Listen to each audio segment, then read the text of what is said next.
కంది మండలం బేతల్ గ్రామ శివారులో ఉన్న క్రషర్ల యాజమాన్యం తమ ఇష్టానుసారంగా బ్లాస్టింగ్ చేయడంతో గ్రామంలోని ప్రజలు తీవ్ర ఇబ్బందులు పడుతున్నారని వెంటనే తమ గ్రామంలోని అక్రమ క్రషర్లను తొలగించి తమ గ్రామాన్ని కాపాడాలని కోరుతూ కలెక్టరేట్ ప్రజావాణిలో ఫిర్యాదు చేసిన బేతల్ గ్రామ మాజీ సర్పంచ్ శ్రీశైలం, మాజీ వార్డు మెంబర్ బోరపట్ల చంద్రయ్య, దుర్గాప్రసాద్, మాజీ వార్డు మెంబర్ మల్లేశం, యాదగిరి, సికందర్ నాయక్, నర్సింహులు, మల్లేష్, కుమార్ యాదవ్, దేవదూర్తో పాటు గ్రామస్తులు పాల్గొన్నారు.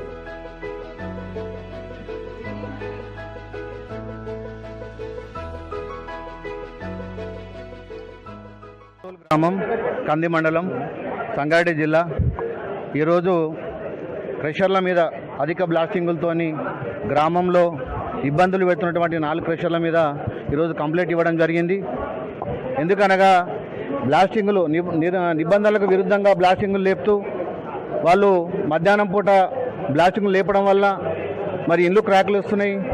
అలాగే ఆ బ్లాస్టింగ్లకు వాడేటటువంటి కెమికల్ ఏదైతుందో ఆ కెమికల్ ద్వారా ఆరోగ్య సమస్యలు కూడా వస్తాయని చెప్పేసి మేము చిన్నపిల్లలకు కూడా ఆ ప్రభావం ఎక్కువ ఉంటుంది కాబట్టి మేము కలెక్టర్ గారికి కంప్లైంట్ ఇవ్వడం జరిగింది.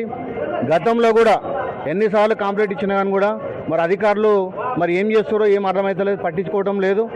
మరి ఈసారి కూడా కంప్లైంట్ ఇవ్వడం జరిగింది. ఈసారి కంప్లైంట్ ఇస్తే వాళ్ళు యాక్షన్ తీసుకోకపోతే మేము జగ్గారెడ్డి గారి ద్వారా, టీపీసీసీ అధ్యక్షుడు జగ్గారెడ్డి గారి ద్వారా మేము ముఖ్యమంత్రి దృష్టికి కూడా తీసుకెళ్తామని చెప్పేసి సందర్భంగా తెలియజేస్తా ఉన్నాను.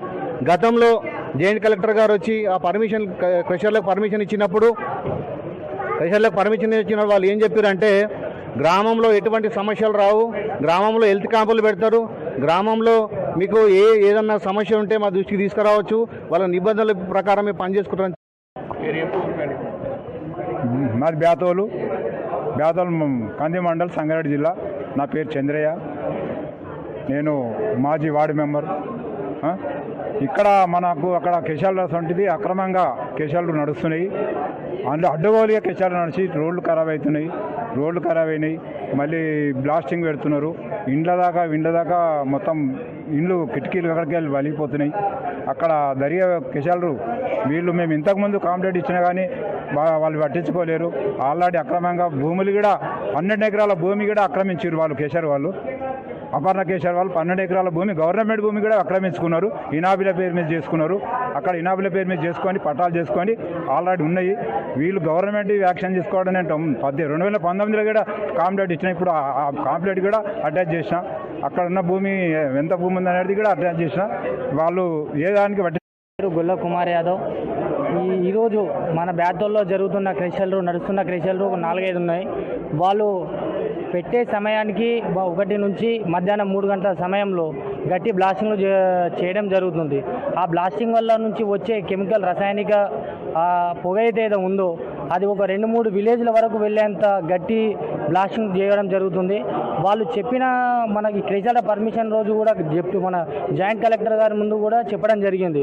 వాళ్ళు ఏమని చెప్పారంటే లో బ్లాస్టింగ్ చేసుకుంటాం, మేము చెట్లు నాటిస్తాం, ఏమంటారు డస్ట్కి సంబంధించిన దానికి తగిన జాగ్రత్తలు తీసుకొని చేశామని కూడా చెప్పడం జరిగింది. అప్పుడు ఆ రోడ్డు ఏదైతే ఉందో చాలా దారుణమైన పరిస్థితి. ఏదైనా ఎమర్జెన్సీ అత్యవసర పరిస్థితులు వస్తే వెళ్ళలేని పరిస్థితిలో రోడ్డు మొత్తం దిగజారి ఉంది. ఎన్నిసార్లు వెహికల్స్ ఆపి చెప్పినా, అక్కడ ఉన్న ప్రజాప్రతినిధులకు ఎంతమందికి చెప్పినా వాళ్ళు ఎవరు కూడా పట్టించుకోవడం జరగడం లేదు. గతంలో ఉన్న మన మాజీ సర్పంచ్ శిరీష కొండలరెడ్డి గారు, జెడ్పీటీసీ మన కంది మండల్ జెడ్పీటీసీ అయిన కొండలరెడ్డి గారి ఆధ్వర్యంలో ఇవన్నీ జరిగినాయి. వారి సమక్షంలో కూడా అధికారుల ముందట కూడా క్రషర్ యాజమాన్యం వాళ్ళు చెప్పడం జరిగింది. వాళ్ళు ఏమని చెప్పారంటే లో బ్లాస్టింగ్ చేసుకుంటాం, మేము మీ గ్రామానికి ఎటువంటి ఇబ్బంది లేకుండా చూసుకుంటాం, మేము మీకు వారంలో ఒక రోజు. ఎర్దానూర్ ఉమ్మడి ఎంపీటీసీ. మరి ఈరోజు కలెక్టర్ గారికి విన్నవించడం జరిగింది. ఇది గతంలో కూడా ఎర్దానూరు నుంచి కూడా పెద్ద ఎత్తున ధర్నాలు, రాస్తారోకోలు, అనేక ఫిర్యాదులు కూడా చేయడం జరిగింది. కోర్టు దాకా కూడా పోయినాం, ఎస్సీ కమిషన్ దగ్గర కూడా చెప్పారు. మరి ఏవైతే అక్రమంగా భూములు వాళ్ళు ప్రజల చేతుల నుంచి తీసుకున్నారో మరి ప్రభుత్వం కూడా వాళ్ళకు ఇల్లీగల్నే కేటాయించింది. రైతులకు ఎలాంటి నోటీసులు ఇవ్వకుండా మరి ఎలాంటి కాంపెన్సేషన్ కూడా ఇచ్చింది, చట్టవిరుద్ధము. మరి హైదరాబాద్లో ఎరిటో సంస్థకు మరి కేసీఆర్ ప్రభుత్వం ఇస్తే వారు రద్దు చేసి మరి తక్షణమే అది ప్రభుత్వం తీసుకుంది. మరి ఇవి కూడా రిజ్యూమ్ చేసుకుంటామన్నారు. 3 నెలలు గడుస్తున్నా మరి రిజ్యూమ్ చేసుకోలేరు.